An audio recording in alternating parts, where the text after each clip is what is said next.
Project Hail Mary movie. 5 biggest spoilers for the plot and ending from the book and trailers. With Project Hail Mary heading to theaters soon, fans of Andy Weir's best-selling novel already have a clear sense of several major story turns and how the film's ending will likely unfold. The sci-fi adventure, set to release on March 20, stars Ryan Gosling and follows a lone astronaut who forms an unexpected bond while trying to save humanity.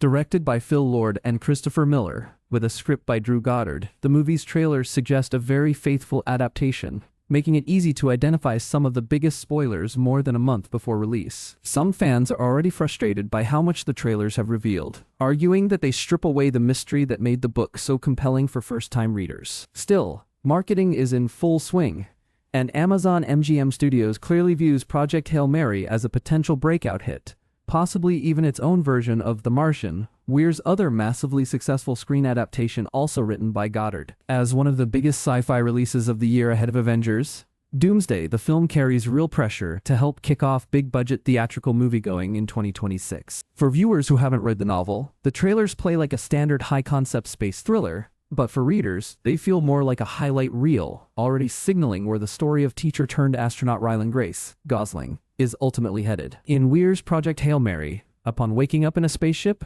Ryland Grace doesn't remember anything, and his memories slowly return as time passes. This is a captivating storytelling method for readers, and the expectation is that Lord and Miller have followed a similar path with the film. The beauty of this back-and-forth plot unraveling is that the audience fully gets to experience Ryland's journey through space with him, putting all the pieces together as he goes. It also gives the movie a similar feeling as The Martian, which switched between Mars and Earth, but that was all in real time. The difference here is that everything on Earth will have already happened, including the other main human character, Eva Stratt, Sandra Huller. In writing, this type of device is certainly less jarring, so you do expect fewer flashbacks to Earth before the Hail Mary mission than in the book. The villain of Project Hail Mary is dark alien goo, and no, this is not a Venom crossover event. While most sci-fi blockbusters rely on bug-eyed invaders or AI, the true antagonist of Project Hail Mary is significantly smaller and far more mindless. Known as astrophage,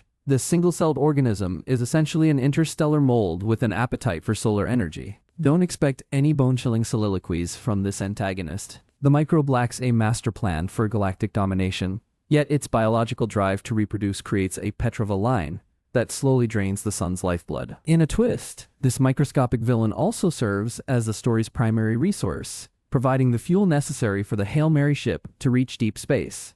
Project Hail Mary's villain is essentially a scientific problem that needs to be solved. Why the story is so effective is that Ryland is not alone, and he has his spider-like alien friend to help him save both their worlds. One of the worst-kept secrets about the new film is that Gosling's Ryland Grace meets up with a non-humanoid alien. Meet Rocky, a spider-like alien from the 40 Eridani system. In fact, Rocky, a fan favorite, will be the emotional core of the film, and the reason why Earth, and his planet, Erid, is ultimately saved, with the help of Ryland. More than just an ally, Rocky is a brilliant engineer. He possesses a grasp of physics and materials science beyond the understanding of Earth. It also helps that the little alien needs very little sleep. Unlike weak humans like Ryland, Rocky's inherent smarts and Iridian background allow him to construct complex tools from xenonite, a super durable material from Erid. It turns out that Erid is a high-gravity world with a crushing atmosphere and scorching temperatures,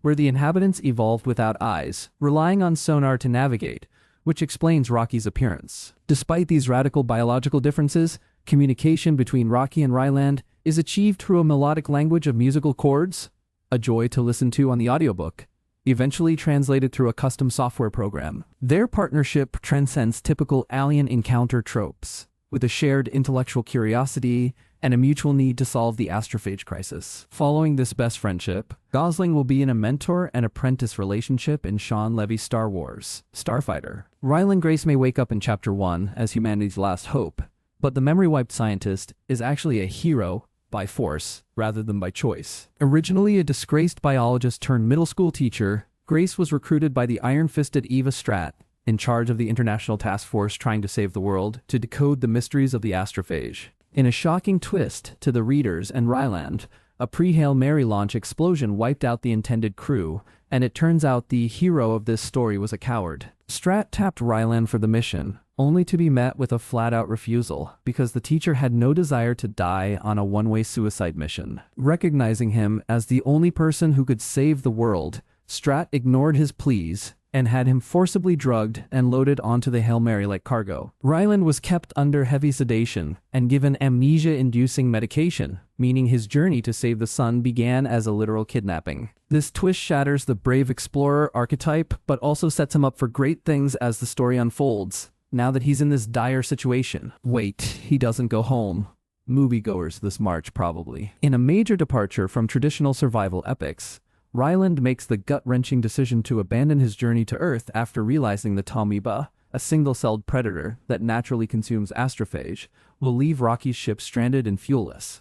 The plan was thought to be foolproof, until Ryland realizes that he engineered it to go through Xenonite, which Rocky's ship is made entirely of. It might sound crazy, as Ryland could have, at this point, easily gone back to Earth as a savior, but everyone reading the book knows he's going to turn around to save his friend. In doing so, Ryland exhausts his own food supplies, trading his life on Earth for Rocky's survival. Before the rescue, he successfully launches Beetle probes back to Earth, which ultimately cures the son of the astrophage and saves humanity from a frozen extinction. In the moment, readers are unaware whether sending the Beetle actually works. That's not revealed until the very end of the novel. While Weir's previous protagonist, Mark Watney of The Martian, famously fought to return home, Grace finds a different kind of peace as a permanent resident of Rocky's alien planet Arid. Living in a specialized climate-controlled habitat and eating synthetic food, he spends his days fulfilling his original passion by teaching science to a classroom of young Iridians. A lot of fans love this ending,